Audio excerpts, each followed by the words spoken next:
대한변호사협회가 예정대로 오늘부터 법률 플랫폼 가입 변호사들에 대한 징계조사에 들어가면서 무더기 변호사 징계 사태가 가시화되는 모양새입니다.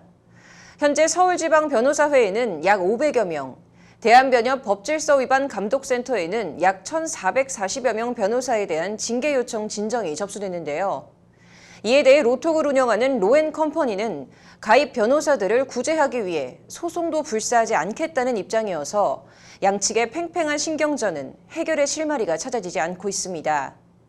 이런 가운데 법률방송에서는 청년 변호사의 딜레마를 제목으로 개업과 취업, 광고 등이 어려운 청년 변호사에게 법률 플랫폼은 약인지 독인지 알아보고 있습니다. 징계 대상인 로톡 가입 변호사를 어렵게 섭외해 친로톡과 반로톡, 양측의 주장과 의견을 공정하게 들어봤습니다. 장한지 기자입니다. 우선 반로톡과 친로톡, 양쪽 청년 변호사들의 의견이 일치되는 부분은 크게 세 가지입니다. 청년 변호사는 변호사 시장에서 개업과 광고 등이 어렵다는 것, 4차 산업혁명 등 시대의 흐름을 인정한다는 것, 플랫폼이 국민에게 편리하다는 것 세 가지입니다. 로톡을 왜 반대할까? 반로톡 쪽은 영리 목적의 사기업을 절대적으로 맹신하면 안 된다는 주장입니다. 대다수의 변호사가 플랫폼에 들어올 경우 변호사는 다시 출혈 경쟁에 내몰리고 이를 관전하고 이익을 창출하는 건 결국 플랫폼이란 겁니다. 플랫폼의 힘은 더 강화될 수밖에 없고 또 변호사들이 많이 몰리니까 또 투자를 받을 수가 있죠. 외부 투자를 받게 되죠. 그래서 그 자금력을 가지고 들어와서 또 경쟁을 하니까 또 변호사들은 더 거기에 이제 살려고 들어갔지만 또 그게 오히려 우리를 어떻게 보면 또 더 사지로 몰아가는 이런 약간 또 역전현상이 또 일어나는 겁니다. 로톡을 왜 찬성할까? 친로톡 쪽은 변호사 시장에서 살아남기 위함이라고 주장합니다. 100만 원 안팎 광고비로 변호사 시장을 이미 장악한 기성세대 변호사들과 공정한 경쟁을 할 수 있다는 겁니다. 이제 신규로 진입하는 변호사들은 로톡에서 뭐 한 100만 원 정도만 내면 한 달에 어느 정도 실효성 있는 광고를 할 수 있거든요. 근데 이미 시장에서 자기들이 광고를 하고 계신 분들은 사실은 억대로 쓰시는 분들도 있는데 뭐 그러면 로톡 같은 거 없으면 그 사람들하고 경쟁을 하라는 건지 뭐 어쩌라는 건지. 로톡이 온라인 사무장일까 변호사 광고 플랫폼일까? 반로톡 쪽은 광고란 이름에 사실상 온라인 사무장이라고 말합니다. 변호사 개개인과 그들의 노동력은 광고의 영역으로 일원화해서 설명할 수 없는데 광고란 주장은 단어 집착이자 어불성설이란 겁니다. 옆 가게에서 90만 원 주면 옆 가게가 89만 원 줘서 더 싼 데 가서 산단 말이에요. 근데 그게 공산품목에 가능한 이유가 공장을 증설한다거나 외부 투자를 받아서 기계를 돌리면 되기 때문에 그게 가능해요. 무한 경쟁이. 사람의 노동력을 갖다 쓰는 업종과 그리고 이게 공익에 특히 연결이 된 거. 친로톡 쪽은 로톡은 엄연히 광고 플랫폼이라고 못 박습니다. 사건 수임료를 받지 않고 광고를 대신해준 대가로 광고비를 받는 일종의 광고 에이전시란 겁니다. 로톡이 어쨌건 광고 플랫폼인데 뭐 지금 인터넷으로 로톡이 아니라 광고비를 다 지출하고 계신 분들이 많고 광고비를 많이 쓰면 쓸수록 노출이 더 많이 되는 거잖아요. 로톡이 광고 플랫폼인데 거기다가 돈을 많이 써서 노출을 많이 시키려고 하는 게 뭐가 문제인지는 잘 모르겠습니다. 변호사가 플랫폼에 종속될 거란 우려에 대해 반로톡 쪽은 당연한 결과라고 말합니다. 변호사 몇백 명이 아닌 변호사 몇천 명, 몇만 명이 가입하게 된다면 그 결과가 가져올 상황과 피해가 정말 두렵다고 말합니다. 자본에 종속이 되는 변호사, 저는 생각만 해도 끔찍하거든요.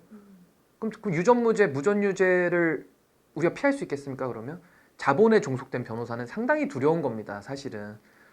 변호사들이 이제는 그 사기업에 다 수임하려고 이제 거기에 매달리는 이제 이런 형국이 되는 거기 때문에 굉장히 우려스럽죠, 그 부분이. 친로톡 쪽은 사건을 수임하는 데 도움이 될 수는 있지만 광고와 수임 사이 직접적인 연결은 안 돼 종속 우려를 이해할 수 없다고 말합니다. 전혀 동의를 하지 않습니다. 어떻게 어떤 식으로 종속이 된다는 건지 사실은 이해가 안 가요. 변호사가 이제 그 광고비를 내고 이제 광고를 할 수 있는 플랫폼에 이제 뭐 광고를 대가로 받는 건데 그걸 반드시 해야지 선임이 되는 것도 아니고 뭐 활동할 수 있는 것도 아닌데 왜 종속이 된다는 것 자체가 이해가 안 됩니다. 변호사법 그 자체를 두고도 다르게 해석합니다. 반로톡 쪽은 변호사법 자체가 공공성과 독립성을 말한다며 변호사는 특수한 영역이라 외부 자본이 개입해 쥐락펴락해선 안 된다고 강조합니다. 법인이에요. 근데 외부 투자를 못 받습니다. 네, 주식회사가 아니니까요. 그러니까 외부 자본이 들어올 수 없어요. 그게 변호사법의 취지입니다. 변호사법 자체는 공공성을 말하고 있어요. 그러니까 변호사의 그런 특수성을 감안을 하면 그분들은 투자를 받고 외부 자본을 유치해서 들어오는 거고 사실 들어올 수 없는데. 그리고 그 피해는 결국 국민들에게 돌아갈 거란 걱정과 우려입니다. 변호사는 변호사업을 하는 주체인데 변호사는 묶어놓고 기업은 외부 투자를 받아서 뭐 100 몇십억? 이렇게 받아서 들어온단 말이에요. 이렇게 고군분투하시면서 공익을 위해서 또 자기의 생업을 위해서 성실히 사시는 변호사님들이 피해를 본다면 전 이거는 국민들을 위해서도 바람직하지 않다. 그리고 친로톡 쪽은 브로커의 형태와 거리가 멀다며 어느 모로 보나 변호사법 위반이 아니란 주장입니다. 로톡에 반대하는 근거가 로톡이 사무장이라는 거잖아요. 대한변협은 이미 시장에 기성 변호사들이 사무장을 이용을 해서 다 영업을 하고 운영을 하고 계신데 그 부분에 대해서는 뭐 전혀 어떤 움직임 없이 로톡에 대해서만 사무장이라고 규정을 하고 거기에 로톡이 뭐 변호사법에 어긋난 게 있으면 당연히 퇴출을 시켜야 되죠. 그러면서 변호사법에 온라인 광고 플랫폼을 규제하는 조항이 있다면 동의하겠다고 말합니다. 이제 변호사법 규정에 뭐 그 로톡과 같은 이제 온라인 광고 플랫폼을 규제를 하는 게 뭐 한 규정이 있다면 뭐 동의를 하겠어요. 뭐 그냥 규정에 따른 거니까. 근데 변호사법 규정에 사무장을 금지하는 사무장을 금지하는 규정을 여기다 갖다 붙인다는 게 말이 안 되죠. 왜냐면 로톡은 사건 수임 대가로 돈을 받지 않잖아요. 양쪽이 첨예하게 대립하는 가운데 변협의 징계 조치에 대해선 어떻게 생각할까? 반로톡 쪽은 로톡 사태에 한해 동의한다며 외부에서 개입할 영역이 아닌 변호사 직역의 본질을 지키는 문제이기 때문이라고 강조합니다. 이 사안에 한해서는 저는 이제 개인적으로 찬성하는 입장인데 왜 그러냐면 이 플랫폼과의 싸움은 변호사 직역의 본질을 지키는 문제고요. 굉장히 중요한 저는 사안이라고 생각을 합니다. 그리고 변회에서도 그 권리장전 통과가 76%로 통과가 됐고 이게 지금 변호사 업계에서의 특수성 때문에 지금 부딪히는 거거든요.